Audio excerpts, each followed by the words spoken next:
उसकी पतंग उस खंडर के दूसरे माले पर लटकी हुई देख रोहन राहत की सांस लेता है। रोहन खंडर में जाने के लिए आगे बढ़ता है। तभी उसका एक दोस्त उसे रोकता है और खंडर में जाने के लिए मना करता है। वो उसे बताता है कि गांव वालों ने इस खंडर में किसी भी व्यक्ति को जाने से मना किया है। रोहन अचंभे से उसके दोस्त की तरफ देखता है, इस सोच में कि ऐसा क्यों कहा है उन्होंने। तो उसका दोस्त उसे बताता है कि गांव वालों का मानना था कि इस खंडर में कुछ बहुत ही रहस्यमय डरावनी ताकत है।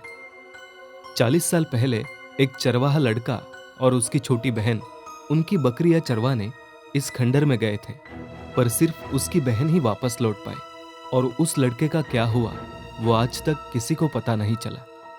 रोहन के पूछने पर कि उसकी बहन ने कुछ क्यों नहीं बताया, तो उसका दोस्त उसे बताता है उसकी बहन बोलने के लायक बचे ही नहीं थी।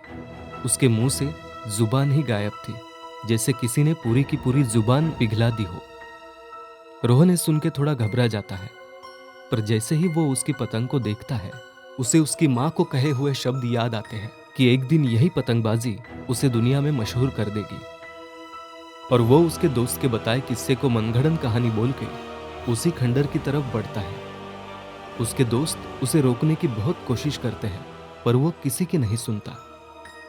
रोहन डरते हुए खंडर में प्रवेश करता है, पर जैसे ही वो अंदर पहुंचता है उसका चेहरा खिल जाता है। वो देखता है सारे खंडर में बहुत सारी पतंग लटकी हुई थी।